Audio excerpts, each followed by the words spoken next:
Okay, it's time to play some fighting games and answer some questions. If you're wondering which side I'm on, it's the side with Android 21. Nobody else plays Android 21. I'm the only one.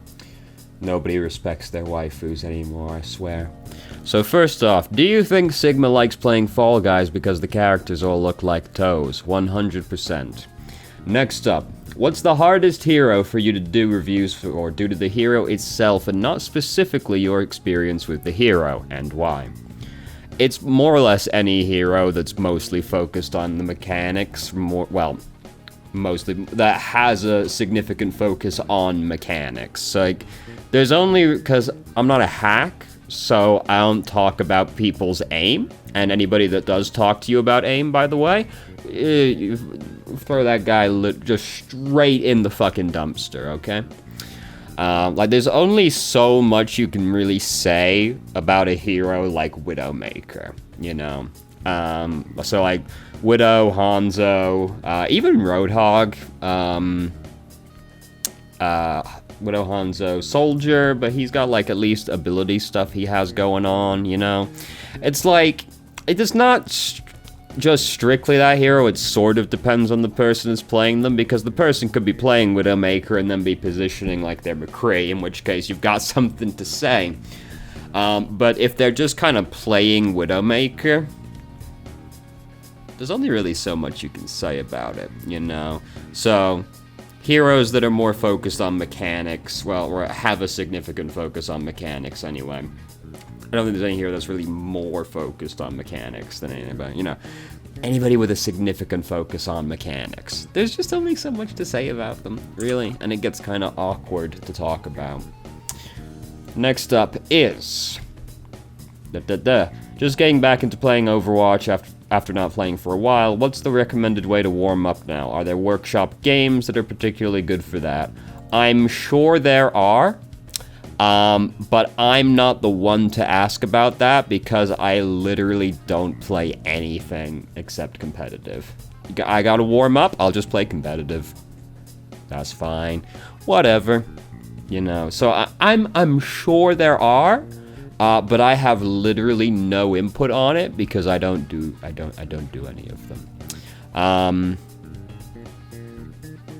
Probably the best one, I don't have a workshop one definitely for you. I've literally never used the workshop in my entire life. Outside of that, like, deathmatch is going to be pretty good. That's a lot of fighting. Fighting's good. That'll help you warm up. Yeah. I'm very sorry. So, next up. When do I ult as Lucio? So, Lucio's ult's a defensive ultimate, so you're predominantly using it for that. So, like, you save it for, like, when Genji ults, when Soldier ults, when Zarya ults, you know, and you counter them. Defensive ultimates are still very important because there are some situations in this game where if you don't have a defensive ultimate, you lost the fight. And it was that simple. No guarantee you win the fight just because you had a defensive ultimate, but it does give you a chance where previously you did not have a chance. And that's, you know, important. So you use it to counter other ultimates. Sometimes there isn't really an ultimate you need to worry about too much on the enemy team. So you can use Lucio's ult more as like a buffer when you engage, because the shield is just kind of nice for that when you're trying to engage the fight. So they've got like Roadhog, Hammond, Soldier, Hanzo, right? Like, Tac Visor's kind of spooky. Minefield can be kind of spooky, but really they haven't got any, like, big ultimates on there. Dragon Strike, if he doesn't have anybody to combo with, it's kind of free. So, in that kind of situation, you might have more trouble just getting through the choke point because they're spamming a lot of shit into the choke point. In which case, you can use Sound Barrier and then just amp up your speed boost and just, like, rush your whole team through the door as quickly as possible.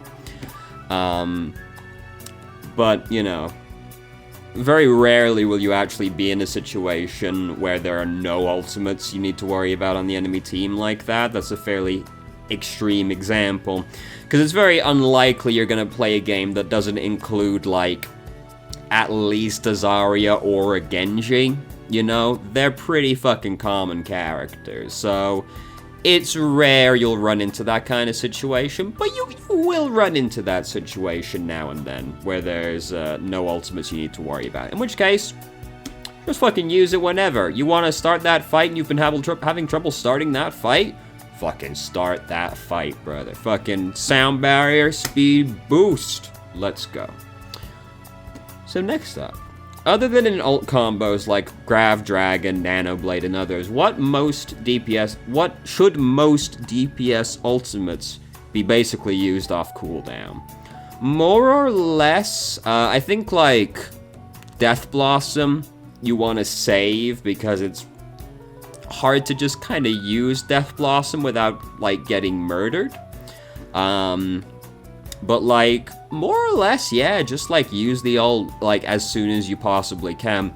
Some ultimates as well, like, Deadeye, you might consider saving to try and, like, catch somebody out of position.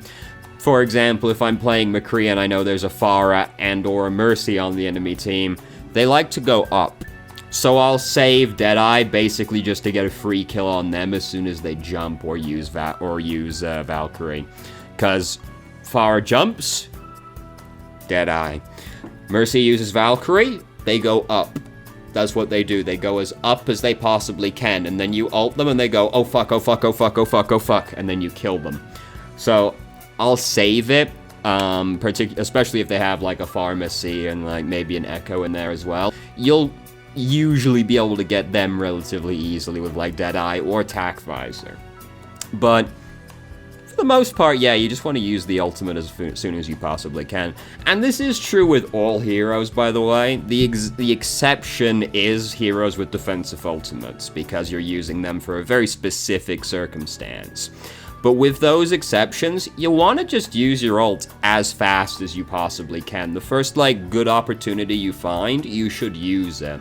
Because the sooner you use your ultimate, the faster you can start working on your next ultimate. And if you can just ult, like, 3 times more than your counterpart on the enemy team, your chances of winning that fight went up fairly dramatically. So you do just want to ult as soon as you can with any hero. But certain heroes have ultimates that you can't really spam out because they require certain setups, like Death Blossom's very easy to just suddenly die. Something like Riptire, you want to get a little out of the way before you use it so that you don't just get murdered as soon as you start using it, you know? But for the most part, yeah, just get those out there as soon as you can. Next up, what should I do with Nano Boost when there's no obviously good targets like Genji? And you'll pretty much be Nano Boosting a lot of tanks in that situation. So basically, you know, the obvious one is you're looking for a hero that's got a good ultimate like Dragon Blade. Tac Visor's a pretty good one, Barrage is a good one, Whole Hog's a good one. They just have ultimates that are really easy to hit. So you just throw it on them as soon as they start using their ultimate, and you are rewarded with 3 kills, right? But you don't always get that. So what you're really looking for is to do something aggressive with Nano Boost anyway. Defensive use is a different matter. You're basically just looking for a hero that can do good damage relatively consistently. So someone like Winston, you don't want to combo with Nano Boost with Primal Rage. That's surprisingly bad. But like just Nano Boosting Winston, hello my son, that's pretty good. Winston just jumps on the back line and immediately starts tasing them, and suddenly he's doing a lot more damage, and they can't just get rid of him as easily because he's Nano Boosted. Diva's also a pretty good one. Hammond's a pretty good one as well, though you want to try and like do that like as he's going in, like pile driving down, Nano Boost him like then, you know, but Hammond's a pretty good one. Soldier's a pretty good one, even if he doesn't have his ultimate. D.Va's pretty good. Reaper's pretty good. Like, you can combo with their ultimates as well, of course, but just nano boosting those heroes by itself is good. Junkrat's a pretty good one just to nano boost. It's like easy for him to do damage. Pharah doesn't need barrage. It's just pretty easy for her to do damage. Someone like Sombra is actually a pretty fucking good nano boost target. You're obviously not comboing it with Emp. It's not going to make the Emp more effective, unfortunately. But Sombra just does, like, a lot of damage, actually, if you're, like, decent at aiming. So, like, if you nano boost the Sombra, she can actually just, like, drill straight through somebody's fucking skull really easily. Now, of course, not all Sombras are going to be able to use their gun properly. So, you know, be a little careful with that one. But Sombra's actually, like, a really good nano boost target, actually. Assuming you don't have one of the obviously good ones on your team. They will take precedent over the Sombra. And then the other... Also, if you don't have any combos to use with nano boost, a consistently good option will just be nano boost your tank, because it doesn't matter how good your tank is, invariably they will end up in a situation that is pretty fucking scary. So you nano boost them when something bad starts happening to them, and you can probably get them through it. Like, they're gonna get into a position eventually where they get grabbed, they get grabbed. I was looking at the fighting game. Grab. No. They're gonna get grabbed. They're gonna engage a fight that wasn't good. You know, something's gonna happen. And you just nano boost them, and they probably survive that situation where they wouldn't have previously. Or just like they're engaging a fight right now, and you just nano boost them just so that it's easier for them to engage the fight. You know, you can use it defensively like that. So those are what you do with nano boost. If you don't have the obviously good combos, look for a DPS or a tank that just does good damage pretty easily. Nano boost them, or just use it defensively. Even if you have somebody that you can combo with, you still shouldn't be afraid to use it defensively, because there are certainly situations you're going to run into where this person dying right now would be catastrophically bad, and I do not want them to die, so I will nano boost them so they don't die. I've nano boosted Mercies before just so the Mercy doesn't die, because Mercy dying right now would be pretty fucking bad.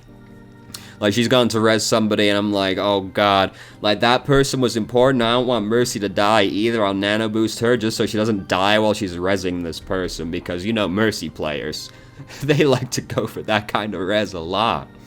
So there you go. Next up, who should I be trying to hack as Sombra? Also, should Sombra always be flanking? So the people you're trying to hack as Sombra are the people that are reliant on their abilities to get stuff done. So this usually tanks are like really obvious ones, but not all tanks are super reliant on their abilities.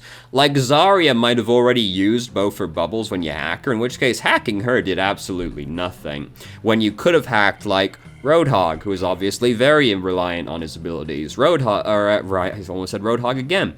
Reinhardt is very reliant on his abilities. Sigma is very reliant on his abilities. Hammond, extraordinarily reliant on his abilities. And then, like, good DPS examples are, like, Genji, Doomfist, Tracer, Pharah. They're all extremely reliant on their abilities, so hacking them is pretty catastrophic for them. And then, like, Lucio, Mercy, or Ana. All of these people are pretty reliant on their abilities, but Ana has pretty long cooldowns on her abilities, so if you're not sure if she has them up or not, it can be kind of risky, because she might have just used those abilities, in which case but her abilities are really important. So you're looking for them, like, important, like, hacking somebody like Soldier can be good, but, like, it usually isn't. Like, hacking Soldier's usually not as good as hacking, the fucking McCree, who is, like, more reliant. But even McCree, sometimes, you know, if you got a Genji, hack the Genji. You know, he's very reliant on his abilities. He can't even double jump anymore. What a loser. Fucking Genji. And, So no, Sombra doesn't always have to be flanking. So they've buffed Sombra's spread, if you know what I mean, a lot of times at this point. So you can, at this point, kind of just play Sombra like she's a soldier that has more utility. So she can, like, not really frontline, but she can play with her team, and she can be off as a flanker as well. Like, both are, like, valid ways to play Sombra. And I think most games, you're going to want to be switching back and forth between those two things. Like, there are going to be times where you get good opportunities to flank. Sometimes you got no opportunities to flank. Or sometimes it's just more impactful to, like, walk forward with your team and just, like, hack people from behind your tanks, you know? So, most games you'll, like, kind of swing one way more than the other, I think. Like, some games are going to be, like, the enemy team's just not paying attention. Sometimes they're really on top of it, you know, so you'll swing heavily one way or the other. But you'll usually go back and forth at least somewhat between the games. She definitely doesn't always have to be flanking. Like, her gun is just pretty accurate at this point. It's just a pretty good gun. You don't really have to, like, get right on somebody anymore like you used to have to. So there you go. Next up, what should I do as a tank when my DPS can't do anything? Make more space, brother. Let me tell you, it doesn't matter how bad your DPS players are. If you give them enough space, they will look like they are gods. All of them. Like, one of the most common problems I think tank players have in regards to this is they never worry about high ground, right? Maps like Gibraltar and Dorado can be really obnoxious to attack sometimes because the enemy DPS are just sat on the high ground hacking away at you for free, and your DPS are trying to do stuff while they're just in a kill box because the enemy DPS are just looking down at them the whole time. So they're trying to get stuff done, but they're just getting pelted constantly. You gotta do something about that. You gotta march up there and clear the high ground out, or you gotta change your character and jump up there and clear the high ground out. Like, you can't just let them stay up there on the high ground. It doesn't matter how bad your DPS player is. If you create enough space for them, they will look like they are a god. Because in uncontested DPS, you have to be unfathomably bad to get nothing done as a DPS when you are completely uncontested, right? So that's what you do. If your DPS ain't doing stuff, make more space for them. Fucking dunk on that enemy tank and take all of his space away from him. Beat him, crush the enemy Reinhardt, take all his space, and your DPS will look like they're good players even if they aren't, because now your DPS are completely free. They've got all the space in the world. No one's trying to get them. They're just shooting down at them uncontested now. That's what you do. You make more space for them. They're not doing anything, make more space. But they're still not doing anything, make more space. That's what you do. If you ever feel like your DPS are completely worthless, just make more space. More space. So, sorry, I think I ground on the table with my chair like 4 times during that. I apologize. I was very animated. Next up. Does Overwatch's comp algorithm force losses towards the end of the season? This is one of those questions that I shamelessly included just because I wanted to make fun of the guy. Because when I read that, I fucking laughed. I fucking laughed out loud at it. It was incredible. I'm scrolling down the fucking university site like, oh, I gotta scrape a couple questions together, and I see this motherfucker, and I'm like, fucking primo quality question right there. Absolute champion. So guys, like, he lost like 400 SR and he's like, what happened? Blizzard must be responsible for this. It couldn't possibly be me. It has to be somebody else, because if it isn't somebody else, that means it's me. And I don't like the sound of that. This person actually played Android 21 as well. Wow, unbelievable. I would never play Broly though. So that's how you know they're not me. Fuck that, big boy. I'm not interested in that. So, yeah. So, no. Overwatch's comp algorithm doesn't force losses towards the ends of the season. Why would it even do that? To what end? To what end? You know, anytime you have one of these theories about the matchmaking algorithm, I want you to just, like, stop for a second and think, why would they do that? Why would Jeff force you to lose more games towards the end of the season? Does this accomplish anything? Well, no, because that doesn't affect your season high or anything, does it? You know, your rewards at the end of the season are unaffected by you losing towards the end of it. So what would be the point? And the answer seemingly would be pure malice. And if the only reason you can come up with is pure malice, that is probably not what is happening. You've probably outthought yourself and come up with a conspiracy. So no. The reason it might seem that way towards the end of the season is people just start caring less towards the end of the season. They know they're not going to make any significant jumps towards the end of the season, really, because that kind of thing takes a more extended period of time.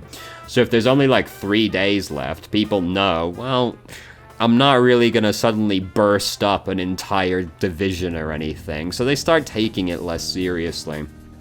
Similarly, people who have not played for most of the season might go, oh fuck, season's almost over? Shit, I gotta start playing, dude. And they're gonna also start playing their other roles that they don't play as frequently, like, I didn't get placed in that yet, I guess I'll knock that one out real quick, you know, like, that sort of thing starts happening towards the end of the season. So that's why people start getting a little spicy towards the end. But no, Jeff himself did not sit down and go, make them suffer.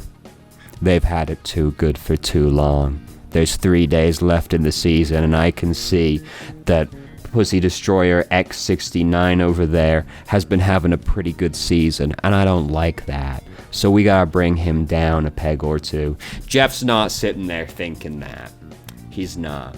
Well, he might be thinking that, but he's not actually acting on it. I suppose I can't speak for Jeff personally, but if he is thinking that, he's not basing his entire game around that, okay? Like, he might personally have it in for Pussy Destroyer X69. I know I do.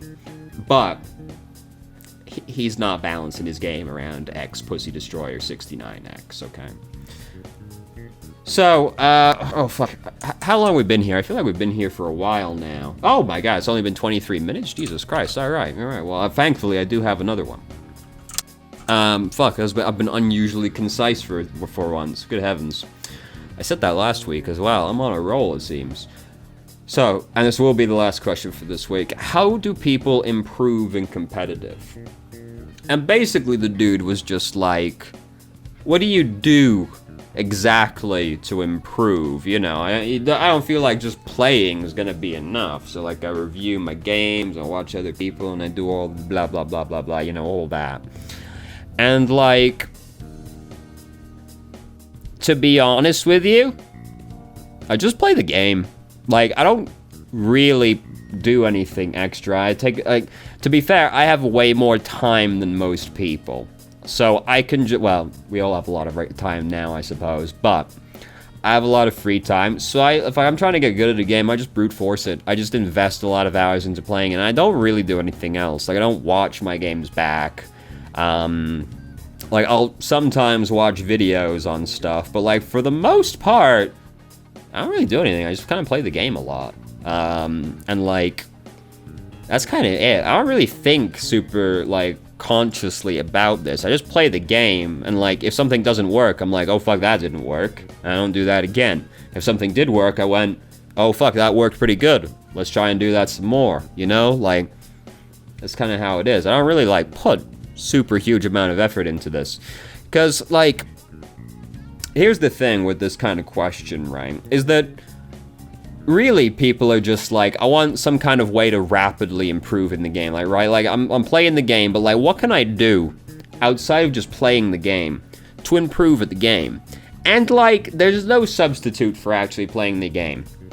You can know all the theory in the world, but that's meaningless without practice. So watching videos, watching your games back, you know, that helps, sure, but it won't, like, you still need to play the game. You still need to put the things that you learned from those, like, those are extracurricular activities, right?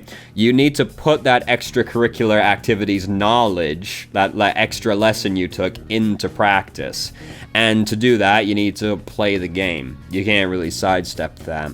So, like, you watch my videos, you watch a guide, you watch your videos back, your own games back, then, like, you know, that'll help accelerate the process somewhat, but it still isn't going to actually, like, shortcut anything, really, because you still need to get in actual practice playing the game. Everything else can only help, like, accelerate the process slightly. At the end of the day, you need to put a lot of work into it. Conveniently for, like, Overwatch, I didn't really have to put, like, a ton of extra effort into this because I've already played a bunch of FPSs before Overwatch. And I played a MOBA as well, so I was already familiar with, like, the positioning and, like, general strategy of an FPS game. I already played a MOBA, so I'm familiar with, like, ult execution and ability usage and all that kind of thing.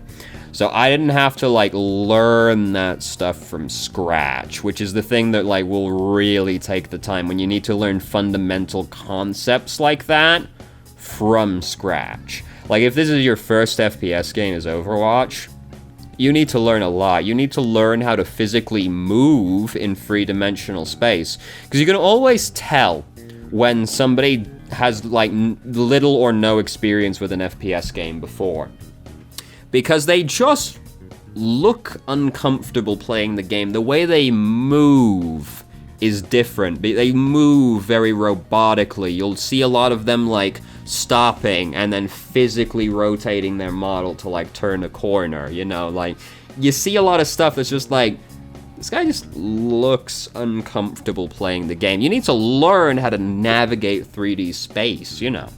So you have to, like, go through this whole process, you know. This is gonna get really rambling and incoherent very fast, but, like, you've just got to play the game. That's how you fundamentally improve. Like, it's like, if you're not good at positioning, if you're not good at, like, navigating 3D space yet, there is, like, very little you can do outside of just playing the game. Really, you know, you can watch all these, like, guides about it, but at the end of the day, a guide can only tell you so much, especially for something like positioning, right? Like, positioning is always a very big sticking point for people, right? Because it's something that you are doing constantly throughout the entire game, and it's hard to give, like, hard and fast rules for positioning, because this is something that changes very rapidly from a moment-to-moment basis, because it's where you're worrying about who you're playing versus what the enemy team's playing. You're worrying about your team's positioning, the enemy's positioning, enemy ability, like, what their composition is, what heroes are coming towards you, what heroes you've got next to you. Like, so many things go into it, and it's something you're doing constantly. It's very hard to, like, give you just rules for that. You can be taught concepts, but then you need to, like, learn how to use that practically in execution. Something I always think about with this is, like, something like a TF2 pro player said once, and he played Medic, you know. You tether to the man, and that's kind of it. Medic's very straightforward. And he said, Medic is the easiest class in the game to play, but it is the hardest one to teach, because the entirety of its playstyle is, like, prioritization. And it's hard to give you set rules for that, because it's something that changes so rapidly from moment to moment, you know? It's that kind of thing. Like, if you watch a newer Mercy player, then you're gonna, like, be like, oh, they're not prioritizing, like, their damage boost as much as they should be and things like that. But it's hard to give set rules for that, because some games you get to do very little damage boosting because you need to spend most of your time healing people. But, like, you tell them, like, you should be trying to damage boost, but then, like, they need to weigh that up against so many things that it's still very hard to, like, know what to do with that in the moment. And these, you know, there's absolutely no shortcut for that. You just need to build up that experience playing the game. You know, it's just how it is. Anyway, this question was just how do people improve in competitive, and so the short answer is you just have to play the game a lot, and anything extra you do outside of playing the game might expedite the process a little bit, but that's kind of it. You're still just gonna need to play the game a lot, and that might really suck. You know, like if you're newer to FPS games or whatever game you're playing, like if you're trying to learn how to play like StarCraft, fuck dude, I'm so sorry. I'm so sorry. It's gonna feel really bad. It's gonna feel really fucking bad. Fighting games. You want to learn how to play a fighting game? You're gonna need to invest like 200 hours getting beaten mercilessly. Like you have to invest a lot of hours into that game that will not be even remotely fun. Like it won't be even slightly fun. You are gonna be getting beaten like 80% of the games you play until you learn how to play that fighting game. And it's gonna feel terrible. It's gonna feel awful. It's gonna be absolutely no fun. And you just need to get over that hump. And then, but then, once you have learned enough to start having fun, you have all of the fun. The reward for investing all of that time is extremely high. But you need to invest a lot of fucking time, and it's not gonna feel even slightly good. It's gonna feel absolutely fucking terrible. It felt terrible. It felt really bad. Game like Fighterz, the first game I learned how to play, oh, Jesus Christ, it was terrible. It was awful. If you don't know how to play a fighting game and you play Fighterz, you're not gonna touch the ground. You're not gonna touch the ground the entire time. You're just gonna be getting juggled. Because you're gonna sit there like, oh god, he's doing something scary, and like, you don't know what to do. He's just doing some shit at you. You don't know how to process what's coming towards you, and you get got by it. Oh, there goes half my life bar. Alright. I'm better equipped now. The combo has ended, and I'm back in the combo again. Alright, nice. And that's how it goes for like hundreds of games. It's terrible. So the moral of that story is, if you're gonna learn how to play a fighting game, don't pick like a tag team fighting game, to be honest. They have so much shit going on. Pick a game like Grand Blue. There's way less going on. You have to worry about less. It's much simpler to learn. And once you've learned the fundamentals, you can carry that with you for the rest of your life. You never have to relearn the fundamentals, and that's the nice thing about the fundamentals. Alright, I've moved on from that game now, but I carry this fundamental knowledge with me to the next game in that genre I play. Hello, my son. Say goodbye to the children, because we are done now. So thank you very much for watching. If you did, if you have any questions, feel free to ask. I'm more than happy to answer. If you have a question that you would like to see answered on the show, then post a comment, join the Discord, send me an email, smoke signals, whatever the fuck you want, dude. I've started streaming on Twitch Thursday, Saturday, Sunday, 8 p.m. EST to 11 EST. There's a link to the channel in the description. And if you managed to make it all the way through the video and somehow still enjoyed it, please like the video and subscribe for more content of middling quality in the future. And I hope you found the video helpful.